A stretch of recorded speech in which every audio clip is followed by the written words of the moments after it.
Bonjour à tous, vous êtes avec Gizmat, la chaîne des maths, et aujourd'hui je vous présente la résolution d'une équation qui s'écrit 2 fois exponentielle de 2x moins 5 exponentielle x moins 3 égale 0, que je vais automatiquement réécrire comme ceci.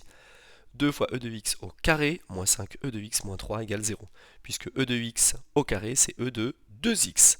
Je vais ensuite effectuer un petit changement de variable en posant grand X égale exponentielle de petit x. Alors ce grand X va donc être toujours positif. Mon équation, je vais l'appeler E, et elle va donc être équivalente avec ce changement de variable à 2x carré moins 5x moins 3 égale 0. Et je peux préciser que grand X est strictement positif puisque grand X c'est exponentielle de petit x. J'obtiens une équation trinôme du second degré que nous savons résoudre en première spécialité maths. On précise la valeur des coefficients. A égale 2, B égale moins 5, C égale moins 3.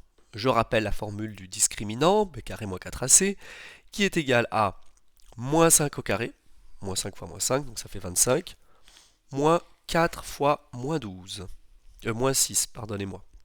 Donc ça donne 25 plus 24, c'est-à-dire 49. 49 est strictement positif, j'en déduis qu'il existe deux valeurs, x1 et x2, solution de l'équation grand E. x1, c'est moins b moins racine de delta sur 2a, du coup 5 moins 7 sur 4, moins 2 quarts, donc moins 1 demi, et l'autre solution que j'appelle x2, c'est moins b plus racine de delta sur 2a, 5 plus 7 sur 4, c'est-à-dire 12 quarts, et c'est égal à 3.